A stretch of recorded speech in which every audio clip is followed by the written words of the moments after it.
नमस्कार दोस्तों, मेरे चैनल रामेश्वरम भक्ति चैनल में आप सभी का हार्दिक स्वागत है। दोस्तों, आज हम इस वीडियो में जानेंगे जीवित पुत्रिका का व्रत 2024 में किस तारीख को किस दिन को व्रत को रखना है। यानी 2024 में जीवतिया का व्रत, जीवित पुत्रिका का व्रत हमें किस दिन व्रत को रखना है, व्रत के नियम क्या क्या है, पारण कब है और नहाए खाए का दिन कब रहेगा। ये सारी महत्वपूर्ण बातों की जानकारी हम इस वीडियो में पाएंगे। तो दोस्तों, वीडियो में आप लोग लास्ट तक जरूर बने रहिएगा और वीडियो पसंद आए तो चैनल को सब्सक्राइब कर लीजिएगा, वीडियो को लाइक कर दीजिएगा और कमेंट्स भी आप जरूर करिएगा। चलिए शुरू करते हैं। हर वर्ष अश्विन मास के कृष्ण पक्ष की अष्टमी तिथि को जीवित पुत्रिका व्रत किया जाता है। यह व्रत मुख्य रूप से बिहार, झारखंड और उत्तर प्रदेश में मनाया जाता है। अन्य भी प्रांतों में, अन्य भी क्षेत्रों में इस व्रत को लोग कई नामों से जानते हैं। जीवित पुत्रिका व्रत में माताएं अपने संतान की सुरक्षा, खुशहाली व अच्छी सेहत के लिए पूरे दिन व पूरी रात निर्जला उपवास कर व्रत को करती हैं। इस व्रत में पानी नहीं पिया जाता है, निर्जला किया जाता है और निराहार इस व्रत को रखा जाता है। जीवित पुत्रिका व्रत को जीतिया व्रत के नाम से भी लोग जानते हैं। आइए दोस्तों, जानते हैं कि अष्टमी तिथि की शुरुआत कब से है और अष्टमी तिथि समाप्त कब है। अष्टमी तिथि की शुरुआत 24 सितंबर 2024 मंगलवार को दोपहर 12:38 पर शुरू होगी और 25 सितंबर 2024 बुधवार को दोपहर 12:10 पर समाप्त होगी।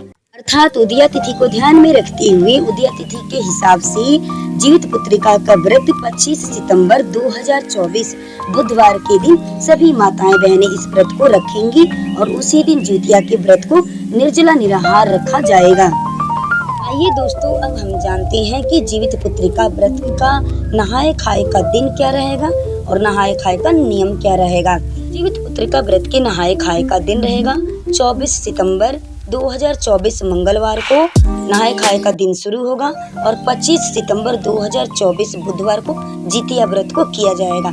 नहाए खाए के दिन आपको लहसुन प्याज खा करके नहीं व्रत को करना है। लहसुन प्याज को एक दिन पहले ही त्याग कर देना है। तामसिक पदार्थों को, तामसिक चीजों को खा करके व्रत को नहीं किया जाता है। और 24 सितंबर मंगलवार के दिन बाल धो करके सभी माताएं बहनें स्वच्छ हो जाएंगी। उसके बाद से 25 सितंबर को अपने जीवतिया व्रत को धारण करेंगी। तो 24 सितंबर को जो आप व्रत रखेंगी तो उस व्रत में मसूर की दाल नहीं खाना चाहिए आपको नहाए खाए के दिन, और मटर की दाल नहीं खानी चाहिए। मतलब जो तामसिक चीजें पदार्थ होते हैं उनका सेवन नहाने के बाद से, बाल धोने के बाद से हमें नहीं करना चाहिए, क्योंकि हमें 25 सितंबर को व्रत को रखना है। तो इसलिए हम 24 तारीख को ही सारे इन नियमों को फॉलो करेंगे और इन नियमों के अनुसार जो है कि हम अपने जीतिया व्रत को धारण करेंगे, क्योंकि यह व्रत हमारे संतान के लिए होता है, हमारे वंशज के लिए होता है, हमारे बेटे पुत्र के लिए होता है। पुत्र की लंबी आयु के लिए, दीर्घायु के लिए माताएं इस व्रत को धारण करती हैं। और इस व्रत का पारण जो माताएं करती हैं उस पारण को एकदम से सुबह में नहीं करना चाहिए, क्योंकि पारण को कहा जाता है कि बिल्कुल जल्दी नहीं करना चाहिए, लेट करके करना चाहिए। जितना आप लेट करेंगी, लेट करके पारण करेंगी, उतनी आपके बेटी की आयु लंबी होगी और दीर्घायु होगी। यानी कहा जाता है ना कि इनकी माँ ने खर जीवतिया किया है कि इनके बेटे जो है कि इस घटना से बच गए और इन बेटे की जान बच गई। मतलब कोई बात ऐसी होती है तो लोग कहते हैं कि इनकी माता ने खर जीवतिया किया था, यानी खर जीवतिया करके उन्होंने लेट से पारण किया था, उसको हम लोग खर जीवतिया बोलते हैं।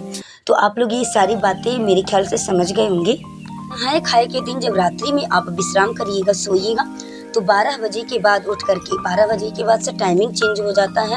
आपका 25 तारीख आ जाएगा, बुधवार का दिन आ जाएगा।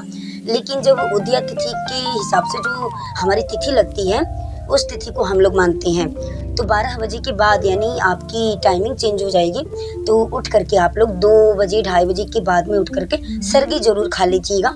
सर्दी में आपको पानी पी लेना है, चाय, पानी और फल मूल जो भी आपको फल फ्रूट्स वगैरह खाने हैं, आप उन चीज़ों को ज़रूर खाइएगा। हम लोगों की तरफ दही और चूड़ा, दही चूड़ा को मतलब सर्दी में ज़्यादा शुभ माना जाता है। और हम लोग तीज व्रत में भी सर्दी जब खाते हैं तो दही चूड़ा थोड़ा ही हम लोग खाएंगे, लेकिन दही चूड़ा को ज़रूर अपने सर्दी में हम लोग रखते हैं, थोड़ा सा ही रखेंगे क्योंकि वहाँ बहुत शुभ होता है।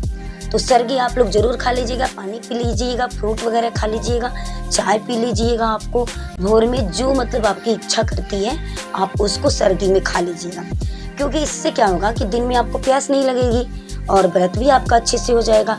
क्योंकि हमें व्रत धारण करना है, निर्जला निराहार करना है, रहना है हमें, तो हमें अपने शरीर की स्वास्थ्य को भी तो अपने ध्यान में रखना है। शरीर का हमारा स्वास्थ्य जब सही रहेगा तभी तो हम किसी भी व्रत को धारण करेंगे।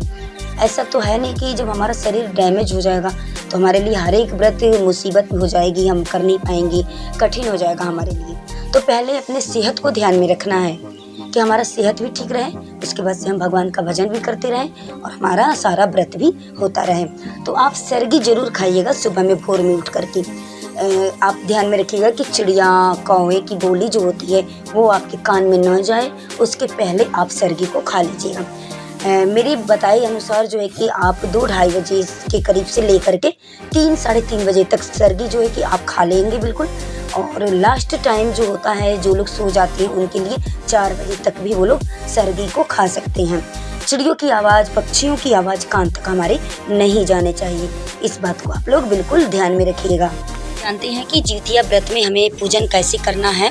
तो देखिए, जिउतिया व्रत जब आप धारण करेंगी तो बेटे का व्रत होता है। जिन लोगों का अगर पहले बार पुत्र हुआ है वो महिलाएं भी इस व्रत को कर सकती हैं। अगर वो पहले बार पुत्र हुआ है और 1-2 महीने का पुत्र है या हाल का ही है और यह व्रत पड़ गया तो उन लोगों को ज़रूर ये व्रत करना है।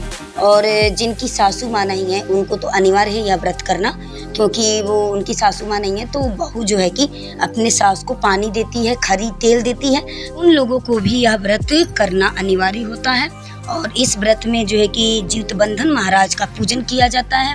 अपने बेटे की लंबी आयु के लिए भीख मांगी जाती है। और एक पौधा होता है जो छोटा सा, वो कहीं भी आपको मिल जाएगा, जिसको जो है कि हम लोगों के गांव की भाषा में अरियार बरियार बोलते हैं। उसी पौधे का इस दिन माताएं पूजन करती हैं और पूजन करने के बाद से जिउतिया व्रत कथा को सुनती हैं, श्रवण करती हैं। तो यह सारे कार्य आप लोग बिल्कुल ध्यान से करिएगा, थोड़ा भी मिस्टेक मत करिएगा। आइए दोस्तों, अब हम पूजन के समय के बारे में थोड़ा बहुत जानते हैं कि पूजन हमें कब करना है, कब नहीं करना है।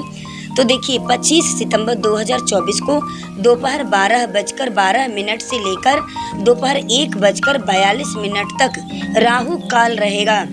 राहु काल को ज्योतिष शास्त्र में अशुभ योग गिना जाता है। इस दौरान शुभ व अच्छे कर्मों की मनाही होती है इसमें। तो राहु काल में किसी भी अच्छे कार्य को नहीं करना चाहिए, शुभ कार्य को नहीं करना चाहिए। तो आप लोग ध्यान में रखिएगा कि 12:12 से लेकर के 1:42 तक राहु काल रहेगा। तो इस बीच में आप लोग नहा धो करके पूजन मत करिएगा। वैसे तो कोई भी 12 बजे तक नहा नहीं पाता है, कोई भी नहाता है तो 1 बजे के बाद ही नहाता है, क्योंकि जितना जल्दी हम नहा लेंगे ना उतनी जल्दी हमको प्यास की महसूस ही होने लगेगी। तो जितना आप लेट करके नहाएंगे, दोपहर के समय, तिजहर के समय में नहाएंगे तो आपको प्यास नहीं लगेगी और आपका स्वास्थ्य भी ठीक मतलब रहेगा। आइए जानते हैं कि जिउतिया व्रत का पारण कब है, पारना हमें कब करना है, व्रत को कब खोलना है। तो देखिए, जिउतिया व्रत का पारना 26 सितंबर 2024 गुरुवार को किया जाएगा। यानी गुरुवार यानी बृहस्पतिवार के दिन इस व्रत का पारना रहेगा। व्रत के पारण का समय सूर्योदय के समय 6:11 के बाद कभी भी व्रत के पारण को आप कर सकते हैं, खोल सकते हैं। लेकिन इस व्रत में लेट में जितना ही देर करके मतलब व्रत के पारण को किया जाता है वह उतना ही अच्छा होता है। अब आपकी तरफ का नियम क्या है, विधि क्या है, थोड़ा उसको भी आप लोग ध्यान में रखते हुए किसी भी कार्य को करिएगा। वीडियो में लास्ट तक बने रहने के लिए आप सभी को मेरी तरफ से दिल से धन्यवाद।